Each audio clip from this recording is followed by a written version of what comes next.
Bienvenue sur la chaîne. Avant de poursuivre, n'oubliez pas de montrer votre soutien en cliquant sur le bouton j'aime et partagez la vidéo. Armes de guerre dans une villa au quartier Francophonie, extension Tchangarey, occupée par des instructeurs militaires français, qui s'est révélé être un vrai centre d'opération militaire et au siège de le Cap Sahel. Les perquisitions ont permis de découvrir tout un arsenal de guerre destiné à mettre une stratégie de déstabilisation. Quand ils ont assisté au départ du dernier militaire français, ils ont exprimé en toute légitimité leur joie et savourent encore leur victoire sur les forces d'occupation qui ont longtemps constitué un frein au développement économique et social du Niger.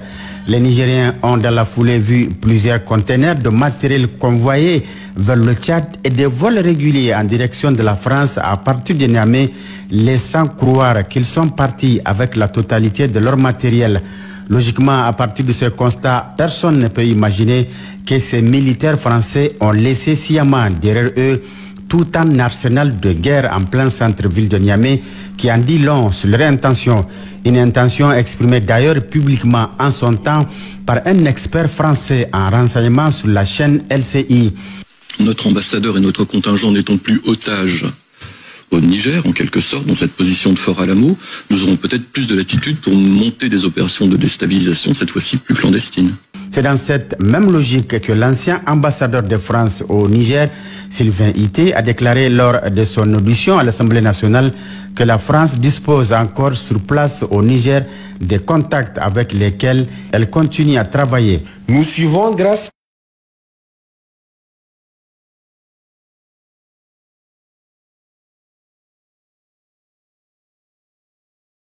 intérieure nigérienne et continuons donc d'alimenter nos autorités politiques en information sur la situation. En d'autres termes, même sans être à Niamey, nous exerçons activement notre activité et nos missions. Malgré ces déclarations qui expriment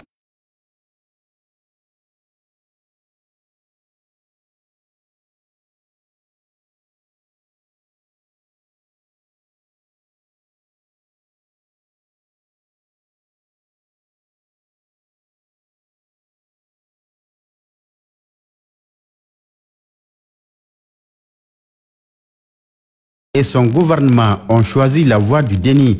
Mais la découverte de tous ces matériels militaires faits dans cette maison située au quartier Francophonie, extension Tchangarey, occupée par des instructeurs militaires français jusqu'à leur départ, bat en brèche ce déni et apporte une preuve supplémentaire de la mise en œuvre de cette stratégie de déstabilisation de notre pays.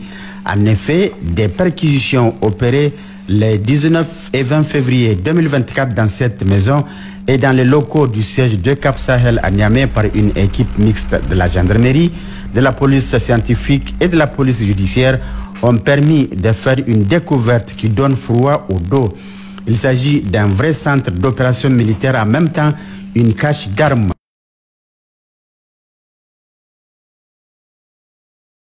Un élément qui a attiré particulièrement notre attention, c'est cette grande quantité de cartes géographiques sur l'Afrique de l'Ouest, parmi lesquelles une carte de Tesker, localité nigérienne très connue dans laquelle on a découvert récemment des mines et des missiles sol-air de longue portée qui nous renvoient au souvenir chaotique de Rwanda du 7 avril 1994. Ou encore cette carte de la ville de Niamey sur laquelle toutes les places stratégiques de la capitale sont soigneusement à cette planification minutieuse des lance-roquettes, plaques d'immatriculation, mais sur lesquelles ils ont prévu des fausses plaques et bien d'autres matériels. Il s'avère clair que nous sommes en présence d'une vraie stratégie militaire qui ne fait point de mystère sur son objectif. Cette stratégie de déstabilisation de notre pays repose sur une idéologie bizarre écrite en rouge sur ce tableau d'affichage dans leur salle d'opération qui dit ceci: la paix, on peut l'éviter.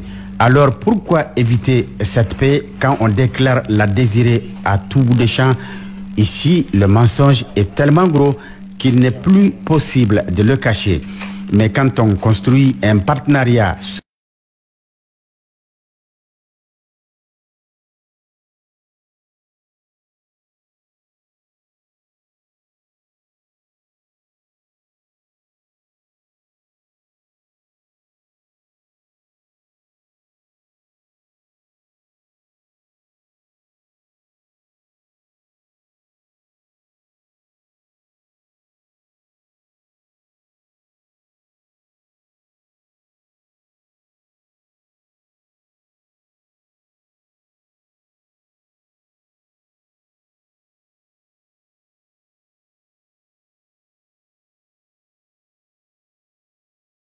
trahit le subconscient du faux, il y a toujours un élément qui trahit le subconscient et le refoulé remonte à la surface pour révéler au grand jour le désir caché. Au stade actuel de nos rapports avec la France, il ne s'agit plus de désirs cachés, mais plutôt d'actions soigneusement planifiées pour semer le chaos à Niamey. Au regard de cette nouvelle tournure prise par nos rapports avec la puissance impérialiste, il revient au peuple nigérien de resserrer davantage ses liens impératifs, de rester dans la voie tracée par le Conseil national pour la sauvegarde de la patrie sous la conduite de son président, chef de l'État, le général de brigade Abdourahmane Tchani, pour atteindre un tel objectif. Merci Ousmane Ladji.